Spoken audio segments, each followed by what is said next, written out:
E aí, meus queridos, tudo bem com vocês? Meu nome é Wagner Tomazoni e você tá no canal Traje Cômico. Bora pro vídeo de hoje. Eu queria ver o vídeo do Iago com vocês. Eu vou acelerar porque o vídeo é meio longo e eu tô com medo de coringar. Sinceramente, eu vou me esforçar bastante pra não coringar, porque eu não garanto que eu vou conseguir. Mas o cara é pastor, né? Então, pra mim isso significa alguma coisa. Eu não quero coringar como pastor, mas eu sei o que ele fala aqui e sei que eu discordo bastante. Então, vamos ver. Religião, manipulação, abuso de poder, abuso físico, assassinato, mentira e canibalismo. Esses são os temas do episódio 8 de The Last of Us aborda. Temas difíceis, temas indigestos, mas infelizmente ainda existentes em um mundo onde alguns se aproveitam das situações difíceis para se beneficiar de outros. Seja no mundo de hoje ou no mundo pós-surto do fungo infectante, pessoas más sempre existirão, fazendo com que seja cada vez mais difícil confiar na bondade de alguém. Eu sei que eu tô atrasado, mas esse é o Mundo Cópia, do episódio 8 de The Last of Us. O Mundo Cópia é o nosso programa de análise e perspectiva. Posso falar? Eu fiquei esperando, eu tinha certeza que eles iam fazer uma cena mais pesada nesse episódio também. Que eu acharia até interessante, assim, ia ser uma cena tipo, nossa, mas assim, não fizeram. Dá pra imaginar que aconteceu, mas fica tudo muito na sugestão. Podia ter uma sugestão mais forte, que era o quê? Isso aqui, aqui realmente analisando o teor da série, do que foi apresentado na obra. Eu não sei se vocês assistiram, mas enfim, eram canibais ali e tal, né? Só que eles estavam num grupo que não sabia, a maior parte do grupo não sabia que eram canibais. Era um grupo cristão. Todos eles seguiam um pastor, um falso profeta, né? O pastor ali, que não acreditava realmente. E esse cara é quem era responsável por cuidar daquele grupo. E aí eles não tinham mais comida, eles acabavam comendo humanos. Muitos comiam sem saber, mas alguns sabiam porque tinham que preparar e tal, né? Aí qual é o lance? No começo do episódio, eles falam que morreu o pai de uma menininha. E aí eles falam que não podem enterrar o pai dessa menina porque tá muito frio para fazer um buraco. Então vão esperar até a primavera para enterrar ele. E aí tem um momento em que eles servem uma sopa de carne lá para as pessoas. E aí eles falam tipo, é cervo. E fica todo um jogo assim, porque eles realmente roubaram um cervo, pegaram um cervo da Ellie. Só que o cervo não chegou ainda. E eles falam que não tem mais comida. Então tudo fica meio que nas entrelinhas. Depois eles deixam bem escrachado que eles estão comendo pessoas mesmo, canibalismo. Mas até então tudo nas entrelinhas. Eu já sabia porque eu tinha jogado. Então eu achei que eles iam deixar mais claro, tipo assim, que os caras serviram o próprio pai da menina pra ela comer. Não sei, tipo assim, pesadíssimo, né, mano? Por isso que eles não queriam enterrar o corpo do cara ainda, porque na verdade, né, iam cozinhar o corpo do cara. Mas, enfim, foi só uma coisa que enquanto tava acontecendo lá no episódio, eu imaginei que pudesse ser uma coisa que eles iam colocar, mas não rolou. Você pode imaginar que foi isso que aconteceu, mas você vai só imaginar, é só sugestão, não tem nada muito explícito ou indicativo de que foi isso que aconteceu, mas pode ter sido. Teve a parte da orelha, que foi bem mais sutil, mas depois eles deixaram escrachado. No jogo é mais explícito, eles estão fatiando uma pessoa numa mesa, quando você percebe que eles são canibais. Na série, tem só uma orelha cortada no chão. Só que eu acho que aí foi mais porque eles suavizaram muita coisa mesmo no jogo. Tipo, tem bem menos gore, assim, as coisas são bem mais leves que no jogo. Bem mais leves. Aí quiseram suavizar graficamente, mas eles deixam super explícito, porque depois eles ficam falando, né? Vocês comem pessoas, oh meu Deus, tal, então... Engraçado que Stalin provocou a fome na Ucrânia, que gerou justamente caso de canibalismo, mas não falamos de Holodomor porque nunca aconteceu, isso é tudo teoria da conspiração, o comunismo é lindo, funciona, não dá errado, isso não acontece. Só quem faz esse tipo de coisa são os cristãos. Mas tudo bem, porque são os falsos profetas, vamos ver aqui com o Iago. Sem mais delongas, e é que nós como cristãos aprendemos para justificar em um episódio onde quem começa lendo a Bíblia termina tentando cometer estupro e pedofilia. Enquanto ouvimos no homem ler Apocalipse 21, a promessa bíblica dos novos céus e nova terra, vemos várias gélidas e abandonadas locações de uma região onde um grupo se reúne em uma espécie de churrascaria. Ali, o orador que lê a Bíblia é revelado. Ele percorre as mesas com várias pessoas prestando bastante atenção, ou mesmo em oração enquanto ele prossegue lendo a passagem. Uma moça chora e ele se aproxima para falar que o Senhor enxugará toda a lágrima. Eles iam caçar Ellie e Joel e trazê-los à justiça. E a pergunta que fica é, que justiça? A moça chorosa, ainda batida pela morte do pai, diz que os dois devem ser mortos. O desejo de vingança tá ardendo no seu coração. Pra ela, essa era a justiça que tinha que ser feita. David se aproxima dela e lhe acerta um tapa no rosto, pra em seguida se colocar como o pai, um verdadeiro pai daquela moça, e demandar respeito. Todos veem a agressão, mas ninguém faz nada, ninguém diz nada. Todos já aceitaram aquela autoridade de David porque o veem como um arauto de Deus e que, portanto, possui a prerrogativa de fazer o que quiser Essa é a cena que nos deixa claro aquilo que antes estava só latente. Aquele homem é um aproveitador. Ele usa a Bíblia para enganar e dominar aquelas pessoas. Ele lê Apocalipse, mas ele é a encarnação do falso profeta, que é descrito no capítulo anterior do capítulo que ele estava lendo. Ele agride. Cara, sério, sim, a série também mostra isso. Mostra que ele tá se aproveitando daquilo. Mas ao mesmo tempo mostra o quê? Essa cena mostra ele só como um aproveitador. Mas não mostra também a passividade de todas as pessoas de bem diante de um caso de violência contra uma criança, contra uma mulher. Então assim, esse é o problema, ao meu ver, com toda a leitura que o Iago faz. Ele vai pegando alguns pontos pra tentar passar pano pra série e fala, não, isso aqui não é lacração, gente. Isso aqui não é contra o cristão, é contra o falso profeta. Sendo que, não, é tudo contra os cristãos sim. E eu mostrei pra vocês como foi que esse episódio reverberou. Exatamente pro público ao qual ele foi produzido. Nossa, que delícia ver cristão se ferrando. Que delícia ver cristão sendo torturado. Ver crente passando perrengue. Como é legal ver que a pior civilização do jogo é a civilização dos crentes. Então assim, o episódio ele é todo problemático. É óbvio que ele tá querendo bater nos cristãos, atacar os cristãos. É nítido, sabe? Não precisa se esforçar muito pra achar que não, que isso é só uma crítica aos falsos profetas especificamente. E como se não fosse mais um estereótipo perpetuado por Hollywood de que os pastores são isso, né? É muito raro hoje em dia você ver um padre ou um pastor sendo bem representado em uma obra. Muito raro. É difícil você encontrar um cristão sendo bem representado. Praticamente todas as vezes eles são representados de forma asquerosa, negativa, horrível, violentos, doutrinadores, controladores, falsos moralistas, não só falsos profetas, pessoas que não fazem o que pregam, e é só isso. E aí, eu sei que o vídeo dele também fica um pouco nessa linha, tipo, mas isso existe. Pô, mas não é só isso que existe. E assim, eu acho que a gente teria que fazer o seguinte questionamento, uma coisa que a gente precisa se perguntar. De onde vem o preconceito gritante que existe contra os crentes? Um preconceito cada vez maior contra os crentes no Ocidente. Eu sei que as pessoas que de antemão já não gostam muito de crente, já não simpatizam muito, vão pensar, vem dos próprios crentes. São os crentes que fazem isso. É porque toda vez que a gente vê, eles estão só fazendo merda, né? É porque crente é tudo chato, é tudo controlador, é tudo quer ficar catequizando todo mundo, e quando assume posição de poder tá só usando as pessoas, tá só... Então vai criando todo esse estigma. Pô, será de verdade que o fato de que o entretenimento praticamente só utiliza a figura do crente pra reforçar esse estereótipo, será que isso não ajuda a fortalecer esse preconceito? E aqui tem uma pegadinha interessante, porque isso é exatamente o que a esquerda tende a dizer que acontece com as minorias oprimidas. Então assim, se não acontece o contrário, né? Se o entretenimento não tem esse poder de manipulação, de convencimento, não tem esse poder de perpetuar estereótipos, ou reforçar estereótipos positivos ou negativos, por que toda essa preocupação com a agenda woke? Por que toda essa preocupação em sempre fazer os homens parecerem babacas e as mulheres parecerem incríveis? De colocar cada vez mais protagonistas. Se isso não acontece, se não existe esse poder de reforçar estereótipos e impregnar na cabeça das pessoas essa ideia de que determinado grupo é ruim, determinado grupo é bom, por que os militantes de esquerda fazem tanta questão de colocar tudo isso nas suas obras o tempo inteiro? E se não surte efeito,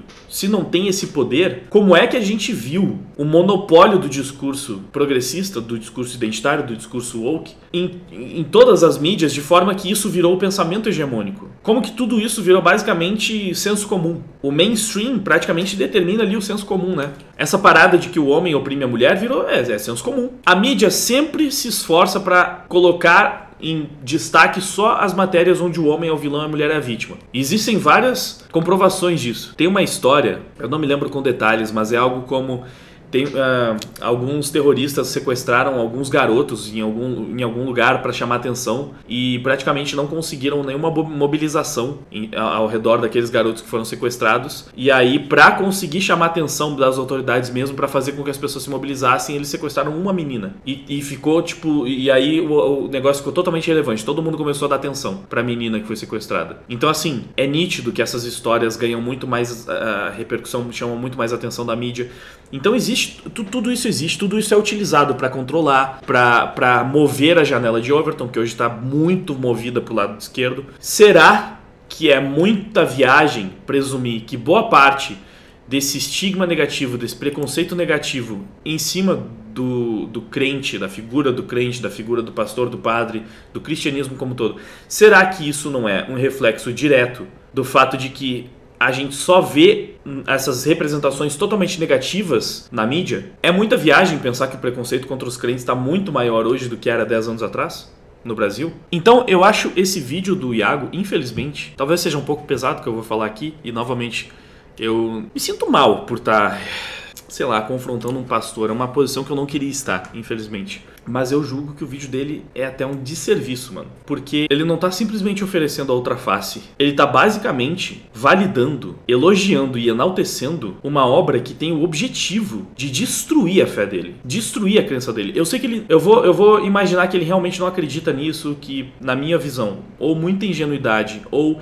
ignorância sobre o tema da guerra ideológica. Ele é um pastor, teólogo, então... né, essa parte é que ele domina, e não só por esse vídeo, mas por outros momentos eu acho que ele não entende muito bem o que está acontecendo nessa guerra ideológica e na forma como a agenda woke é utilizada politicamente para criar essa guerra de grupos, onde um dos grupos que ela ativamente ataca e tenta depreciar e colocar na posição de vilão e tenta destruir, porque é importante para eles destruírem, afinal de contas é uma forte oposição ao que eles defendem, é justamente a fé cristã. A agenda woke é destruir a fé cristã. A fé cristã atrapalha a agenda woke. O cristianismo atrapalha a agenda woke. Porque, reduzindo um pouco as coisas aqui, um dos principais polos de exportação da agenda woke são os Estados Unidos. Talvez um dos principais, não, o principal, né?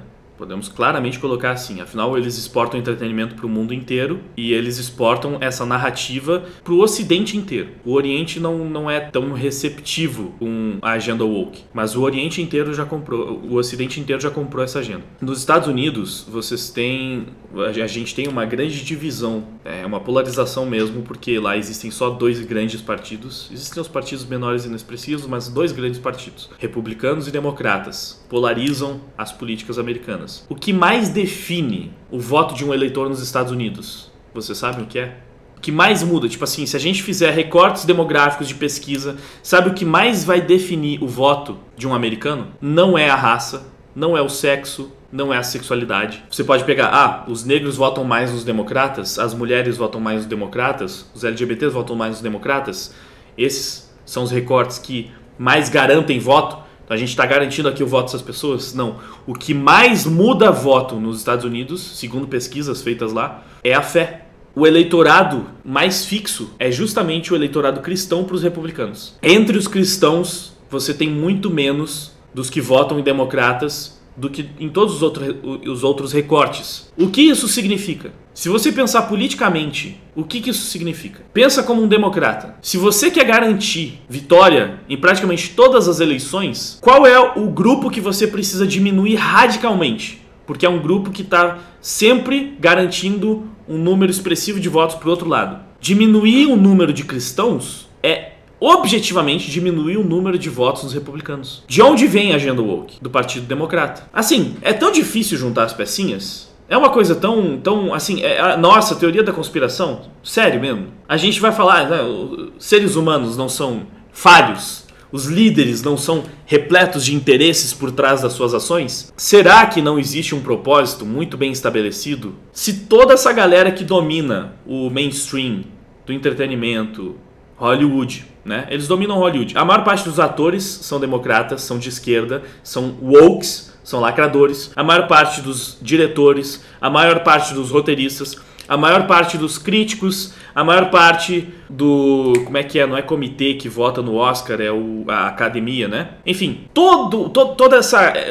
Todo grupo que compõe tudo que é necessário para que Hollywood exista e aconteça e tenha repercussão é dominado por um espectro político. No caso, o espectro político de esquerda, que são os democratas dos Estados Unidos. E eles colocam toda a sua agenda no máximo de obras possíveis, porque eles percebem que com isso eles conseguem monopolizar o debate público. Eles fazem isso com todos os grupos minoritários que eles usam, certo? Eles usam como curral eleitoral. Eles usam os negros, as mulheres e os LGBTs como currais eleitorais.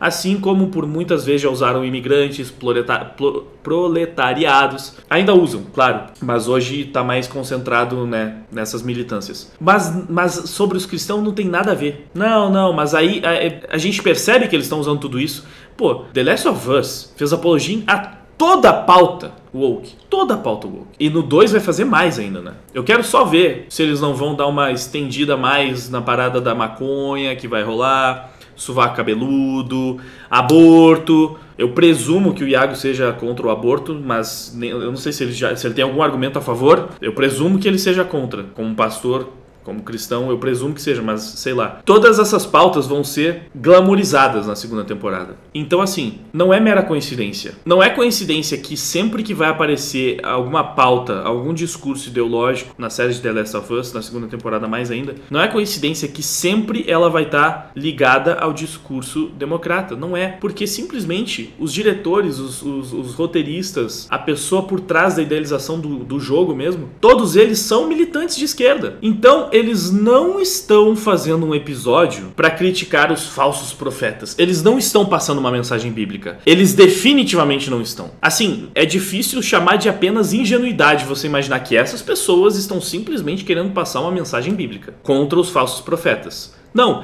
elas estão ativamente atacando o cristianismo, porque eles precisam que o cristianismo enfraqueça para que assim eles tenham mais votos. É simples assim. Existem vilões, existem oprimidos. É como se desenha a narrativa woke. Branco é vilão, preto é oprimido. Homem é vilão, mulher é oprimida. LGBT é oprimido, hétero é vilão. O cristão é o vilão. Para os woke, os cristãos são os vilões. E eles vivem trazendo fatos históricos para falar sobre como realmente foram, né? Porque olha só tudo que eles fizeram. Ignoram todas as vezes que cristãos foram chacinados por aí. Inclusive em governos de esquerda, inclusive no presente. Mas toda a narrativa deles é para essa demonização do cristão. Então é por isso que eu acho que esse vídeo é um desserviço, sabe? Porque, no mínimo, ele não entendeu o que está acontecendo aqui.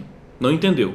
Ele está querendo analisar a obra sob a perspectiva... Porque assim, também é difícil negar que ele tem uma boa vontade muito grande com essa obra, que ele tá elogiando pra caramba todos os episódios. Ele terminou falando que foi a primeira temporada mais incrível da história. A melhor primeira temporada da história. É uma primeira temporada que, cara, ela vende toda a narrativa de esquerda. Toda a narrativa. Em cada episódio praticamente tem alguma coisinha. O primeiro, o segundo e o último, talvez não. Até também tem. Se a gente for pegar mais detalhadamente, também tem. Questão de troca de etnia e tal, mas enfim, para não ficar nessas coisas que o pessoal já acostumou, tem mensagens muito fortes e muito claras. E o pastor achou a melhor coisa do mundo, achou incrível, maravilhoso, perfeito. E sabe o que eu acho engraçado também?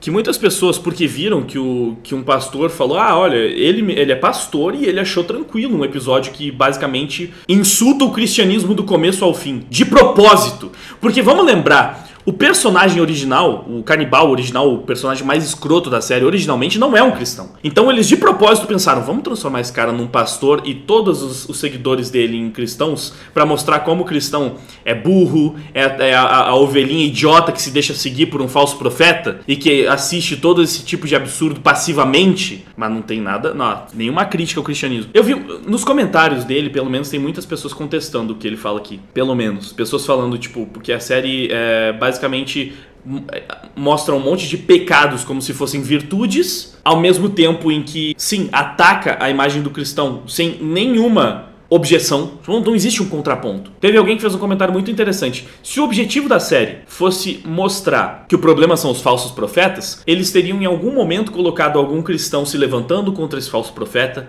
mostrando que o problema não é a fé, o problema não é o cristianismo, o problema é o falso profeta. Isso acontece? Não acontece, porque o objetivo não é atacar o falso profeta. Aquilo é só mais um elemento de crítica ao cristianismo. O objetivo é atacar o cristianismo. Sim, é atacar o cristão. Vamos continuar vendo aqui.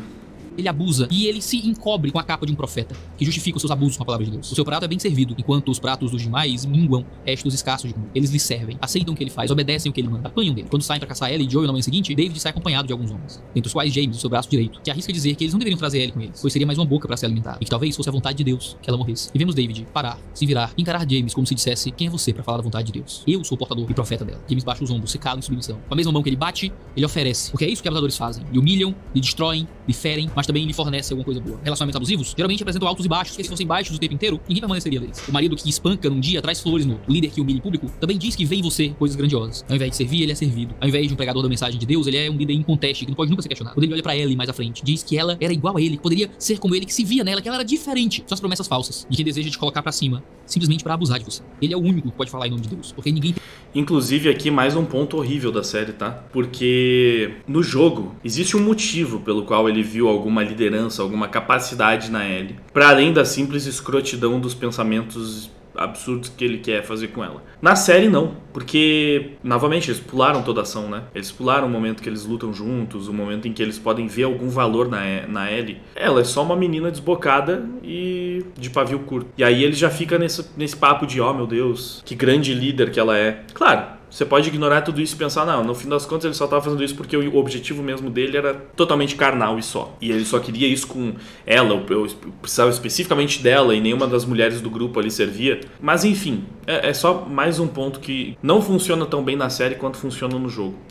Tem essa autoridade, senão. Nós encontramos Davids em algumas igrejas, nós encontramos Davids em algumas empresas, encontramos Davids em algumas famílias. Não é pouco natural que existam Davids no pós-apocalipse. Qualquer um que ouse falar contra ele tá errado, tá em pecado, precisa se arrepender, tem que se calar e se recolher ao seu lugar. O líder abusivo se coloca como um arauto incontestável, como o único de Deus, ao qual... Isso que, é mais uma coisa que eu não consigo concordar, tipo, com a ideia do argumento. Não é pouco natural que aconteceria isso. Sabe o que é pouco natural? É que, então, o único cristão, o único grupo de cristão do pós-apocalipse que a gente conhece é esse grupo que se comporta dessa forma, a mesma forma que Hollywood vem retratando, sei lá, há mais de década. Sempre no mesmo estigma. E o que também é pouco natural é que a única sociedade que a gente vê dando certo, a sociedade mais próspera, seja comunista. Não é natural que a gente só veja exemplos de delírios da esquerda se concretizando. Entende? Eu acho que mais natural seria, primeiro, o comunismo fracassar como sempre fracassa, mas em segundo lugar, que também existissem bons exemplos de civilizações cristãs. Afinal, assim, civilizações cristãs costumavam ser muito prósperas, né? Em geral, elas prosperavam bastante. Então, a única que você tem na série, a mais ferrada, com as pessoas mais malucas, mais diabólicas, mais insanas, as mais erradas, eu acho que isso é, sim, um pouco natural. Enfim, vamos lá.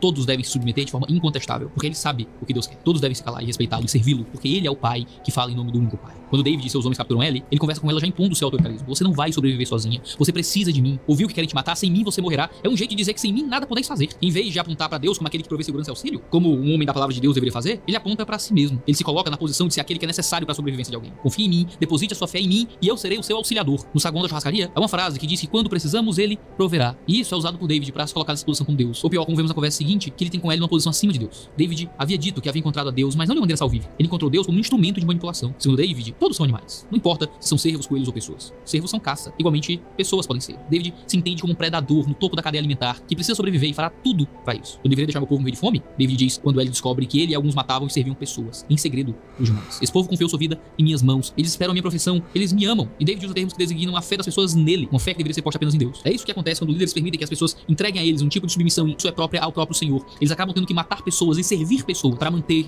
outros lhes amando. Por isso que tanta gente é descartável em ambientes abusivos. Por isso que os auxiliares, que os outros pastores, que diáconos, que servos são simplesmente corpos a serem mortos. Eu achei muito engraçado, de verdade. Isso é um pouco engraçado. Que algumas pessoas me mandaram esse vídeo falando, eu acho que você não entendeu direito o episódio. E aí eu fico realmente me perguntando, mano, assim, querido, sério, de verdade, eu não entendi o episódio. Você acha então que toda a equipe declaradamente woke que trabalha na série, sendo que uma das pautas woke é o ataque ao cristianismo, você acha que o objetivo deles com o episódio foi então fazer uma crítica ao falso profeta para passar uma mensagem bíblica e não mais um ataque que vai totalmente de encontro com o que a própria agenda que eles acreditam prega? O que parece mais provável? Que uma série feita por vários lacradores confessos, que inclusive o diretor, o roteirista, já confessou que armou a estrutura da série pra te enganar. Isso é uma outra coisa, né? Aí fala, ele é pastor, e ele tá falando sobre essa questão. Então é uma figura de autoridade falando sobre isso. É um pastor falando. Essa figura de autoridade vale. Mas o próprio roteirista, o próprio diretor, as pessoas por trás da série falando que elas estão te enganando, falando que sim, elas fizeram mudanças com propósitos ideológicos, isso não é um bom argumento. Isso não quer dizer nada. Esse argumento de autoridade aí realmente é só uma falácia no sério.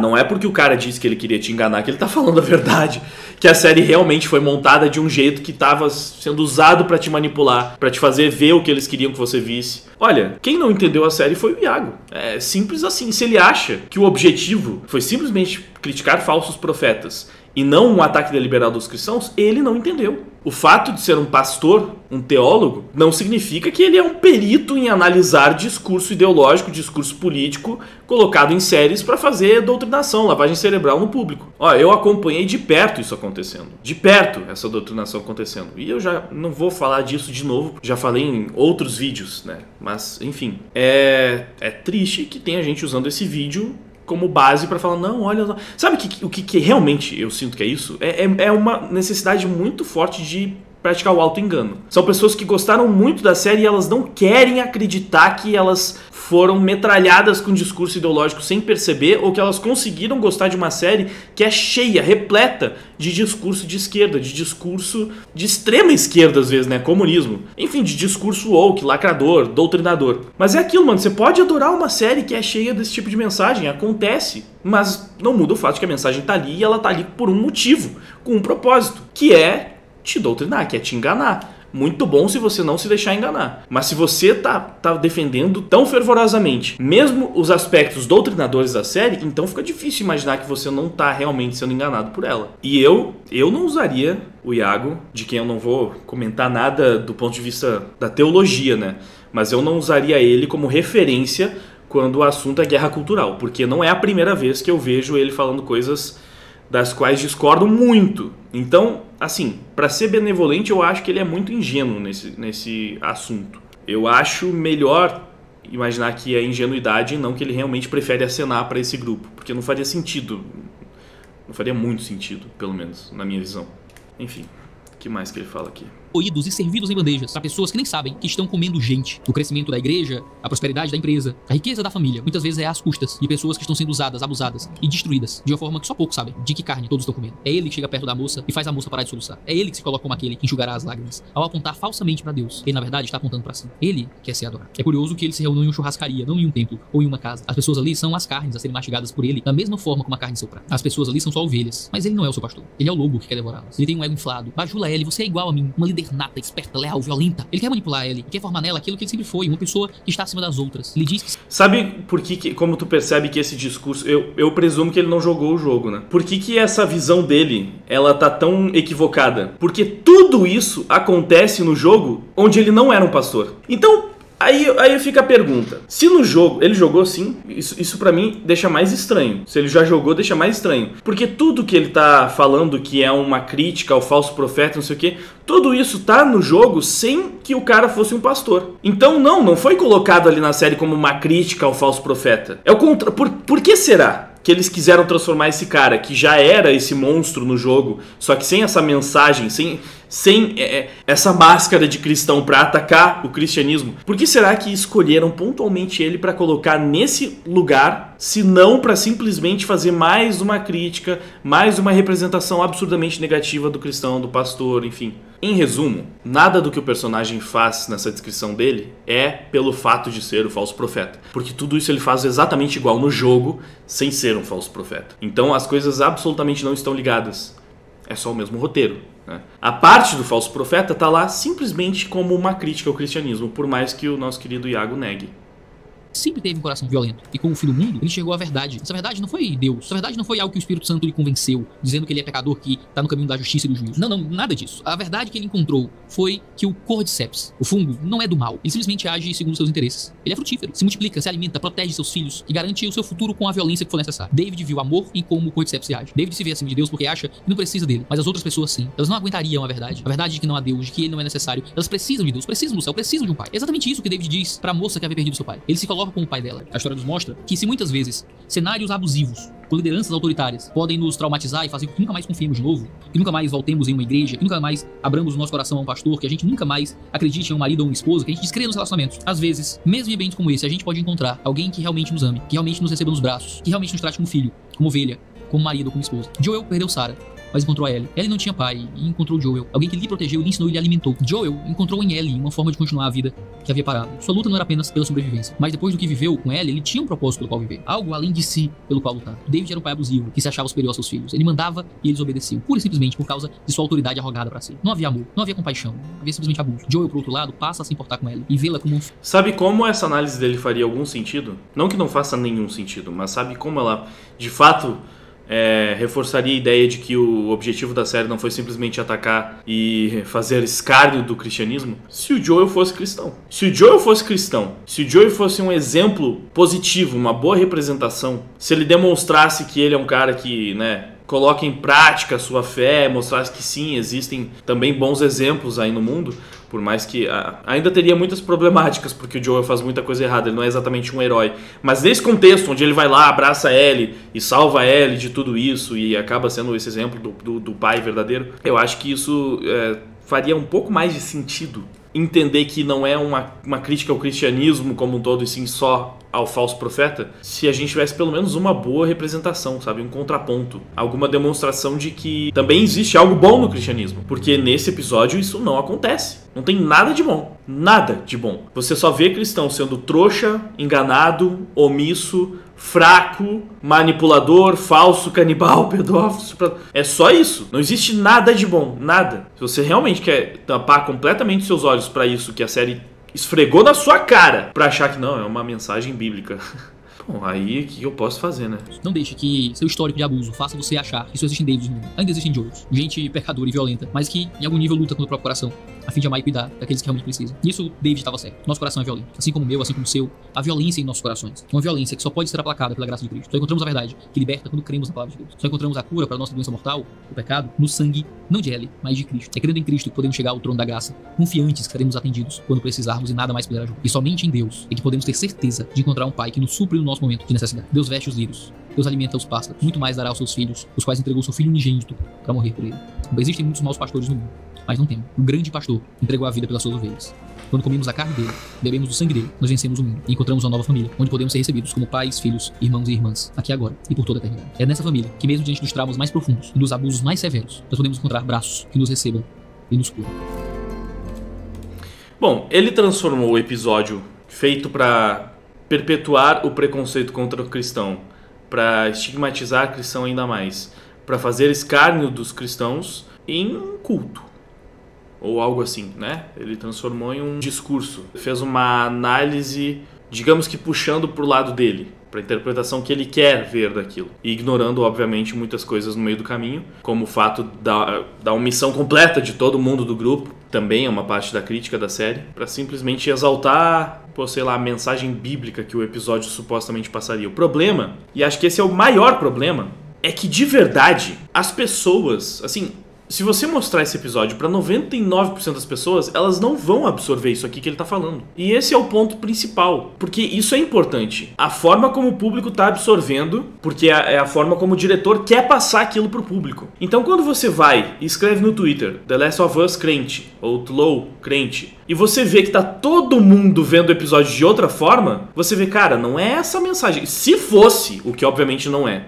mas se fosse a intenção dos produtores, roteiristas, diretores e atores passar essa interpretação aqui do episódio, eles teriam falhado miseravelmente. Só que não é, obviamente não é. Basta você ver a repercussão desse episódio, especialmente dentro dos grupos para os quais ela foi dedicada. Pô, você vai ver que a visão que tá passando é completamente diferente. Então você tem todos os esquerdistas vendo esse episódio como uma crítica ao cristianismo. Todos, tá? Todos.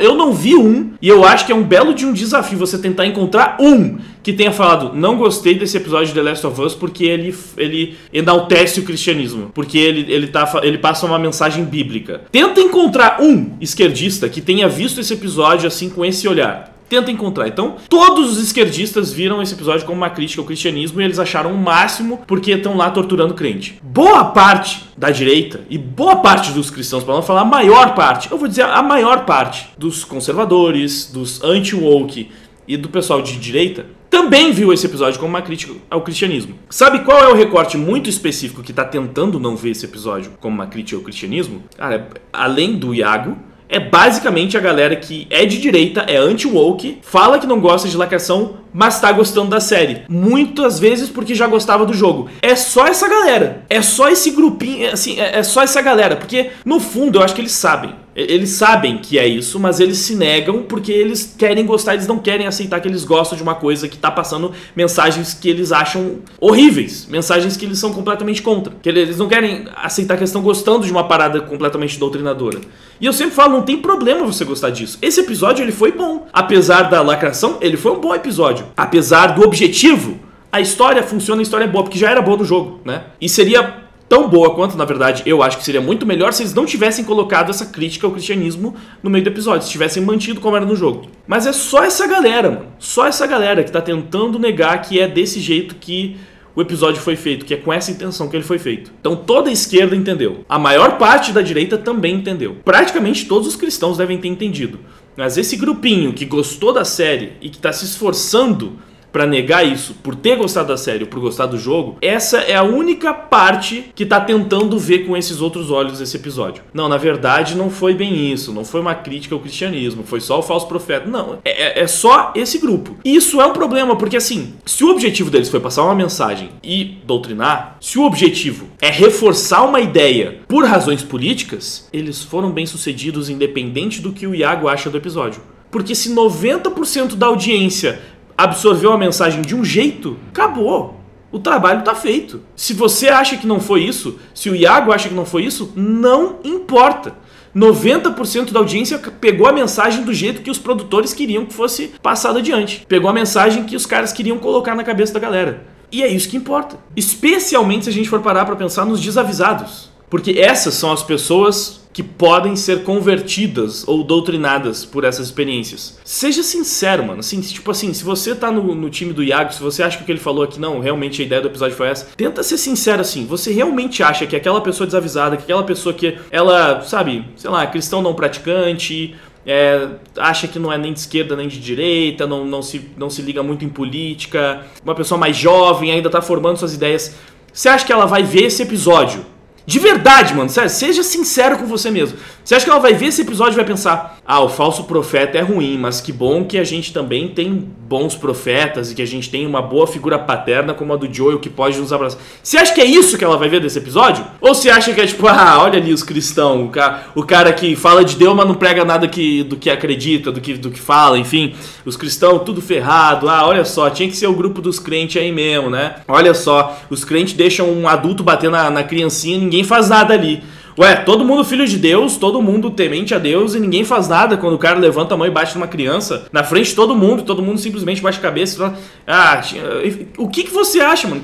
Qual é o impacto, qual é a mensagem, o que é fixado na cabeça dessa pessoa? Especialmente se tudo que ela tá consumindo, se tudo que ela tá vendo no dia a dia, que tem uma representação de um pastor, de um padre ou de um cristão que seja, é sempre nessa pegada negativa. O padre é abusador, né? Tem alguma coisa com criancinha. O pastor, ele tá só usando todo mundo pra conseguir poder ou dinheiro, é um charlatão. E o crente é sempre uma pessoa desequilibrada, uma pessoa que acredita em coisas nada a ver, uma pessoa preconceituosa. Então, toda vez ela vai assistir uma parada e é esse estereótipo. Como você acha que ela tá começando a construir a sua visão de mundo sobre esse grupo de pessoas? Sério, mano? Sério? É difícil? Pelo amor de Deus. Então, assim, desculpa, mas esse vídeo do Iago aqui, olha, legal a interpretação dele do episódio, beleza, conseguiu utilizar o episódio pra passar uma mensagem interessante, não sei se esse era o objetivo dele, mas usar isso aqui pra falar que, ó, entenderam errado o episódio, na verdade a mensagem é outra. Não! Para de se enganar, por favor, é o que eu te peço, para de se enganar. Aonde, quando que um grupo de militantes lacradores confessos vai produzir um episódio no meio de uma série que já tem um monte de narrativa de esquerda com o propósito de passar mensagens bíblicas positivas, catequizar as pessoas? Pelo menos eu vi algumas pessoas no comentário falando, como é que vocês podem esperar representações positivas do cristianismo em uma produção pagã? No máximo era isso, sabe? Tipo, mas você que tá esperando uma coisa legal, uma representação legal do cristão numa série pagã, você que tá errado. Ok, então beleza. Mas pelo menos entenda que, né, definitivamente o propósito não foi fazer uma representação legal. E não é essa coisa, tipo, é uma crítica à sociedade, porque isso existe na sociedade, tá só refletindo. Não é. Porque eles nunca refletem as coisas do outro jeito. Em religião de matriz africana só tem santo. Porque você nunca vê, né? Nunca vê também uma crítica, uma demonstração real de como também tem coisas erradas nesse meio. Não existe feminista ruim? Não existe comunista ruim? Porque tá faltando também, né, representações negativas dessas pessoas para fazer críticas. Eles não são problemas para nossa sociedade. O feminismo radical não é um problema. Por que não estão lá fazendo críticas sociais ao feminismo radical, mostrando como ele é tóxico, como ele deve ser combatido também, como a gente deve abrir o olho para esse problema? Então não é isso, não é esse o ponto. É só uma agenda, uma cartilha ideológica que vem sempre do mesmo lado, é sempre na mesma direção. Tem um exercício que é muito interessante de se fazer, que é realmente tentar lembrar do último padre ou pastor legal que você viu numa produção recente de Hollywood. É bem difícil. O que eu lembrei quando eu comecei a fazer esse exercício foi do padre da série do Demolidor, que já não é uma produção tão nova, e simplesmente porque é uma coisa muito importante sobre o Demolidor ele ser cristão. Então, é porque realmente faz parte da essência do personagem, e ele é um personagem muito antigo, que foi adaptado ali na Netflix. Então ali você até tem, mas é muito difícil, muito raro você encontrar. Você pode lembrar, não, eu lembro de um, sabe, puxa um ou outro pela memória. Mas se você vai colocar do lado dos exemplos ruins, dos exemplos negativos, dos exemplos tóxicos, pô, aí não tem comparação. E sério, será mesmo que a maior parte dos cristãos nos Estados Unidos, no Ocidente, a maior parte é ruim? É podre? A maior? E assim, discrepante na proporção que Hollywood mostra? 90% dos cristãos são horríveis, então é isso. Será? Se você acha que deve ser mesmo essa proporção, será que você já não impregnou na sua cabeça o preconceito ao crente que Hollywood tá tentando colocar exatamente na sua cabeça? Eu fico de cara com isso aqui, mano. Não dá não. Iago, essa série, como muitas outras, exalta os costumes do mundo, que vão de encontro com a nossa cosmovisão cristã. Um exemplo disso foi a romantização de 2 casos de homossexualismo. Eu já vi o Iago fazendo vídeo, digamos que totalmente pró comunidade LGBT. Então não me espanta que ele tenha achado isso lindo. Além disso, quando tem a oportunidade de falar da fé cristã, retratam-na da forma radical e cega do ponto de vista das ovelhas e de forma criminosa por parte do pastor, como foi feito no 8º episódio. Infelizmente, na cultura secular não podemos esperar por algo melhor. Caberia uma observação. A série mostra pecados como virtudes e repete o estigma de que quem fala de fé é enganador. Lamentável e muita mesmice. Exatamente. Pra quem achou que a série vilaniza os cristãos, aguarde a 2ª e 3ª temporada. The Last of Us Part 2 existe uma seita de cristãos que literalmente crucificam as pessoas para purificá-las. Inclusive caçam uma das novas protagonistas, que é uma mulher com corpo de homem. Imagine como não serão retratados na série. Eu acho que aqui ele tá falando do grupo do final, mas tem toda uma seita religiosa. Existe todo um subplot em The Last of Us Part 2 que é totalmente sobre radicais religiosos contra a agenda LGBT. Imagina o que pode sair disso. É uma criança trans que não é aceita pelos pais porque eles são fanáticos religiosos. Ah, mas eles são cristãos? Não, porque a série, ela suaviza um pouco isso, criando uma seita. Só que a seita tem claras alegorias, assim, claras referências ao cristianismo. O símbolo deles, se eu não me engano, é bem parecido com o crucifixo. E tem algumas outras passagens, algumas mensagens. Assim, é uma religião como se fosse nativa. Então, afasta um pouco. Mas é óbvio o propósito da crítica, entende? É claro que eles... Beleza, eles não estão falando de cristianismo necessariamente, mas eles estão criticando fanatismo religioso. Ah, mas fanatismo religioso é ruim mesmo, tem que ser criticado. Mas é mais uma pauta da agenda. E olha a forma como eles encontram para criticar esse fanatismo, né? Levantando ainda por cima a bandeira para transexualidade infantil. Porque é uma criança que é uma criança trans. Fora toda a parte, assim, forçada dessa narrativa da criança trans, tá? Porque em tribos nativas como essa é muito improvável que isso fosse acontecer. Inclusive no documentário do Matt Walsh lá sobre What is a Woman, ele mostra, tem toda aquela alegoria do bom selvagem, tipo, olha como povos primitivos têm uma sabedoria muito melhor do que a nossa, que fica inventando essas bobagens. Então, você vê lá que na tribo primitiva não tem espaço para esse tipo de coisa, discussão ideológica de trans e tal. Então, é um tanto quanto difícil de acreditar em toda aquela história. E tem muitos outros problemas, né? Mundo pós-apocalíptico, ali a tecnologia toda foi-se, porque não sobraram pessoas para fazer a manutenção. Então nem tem como fazer exatamente o tratamento de transição, né? Não tem hormônio à disposição para fazer um tratamento hormonal. Ou uma forma segura de fazer a cirurgia, muito provavelmente. Então, assim, eu falar para vocês, tem muita coisa esquisita e, enfim, a 2ª temporada Só de pensar já me dá um revertério.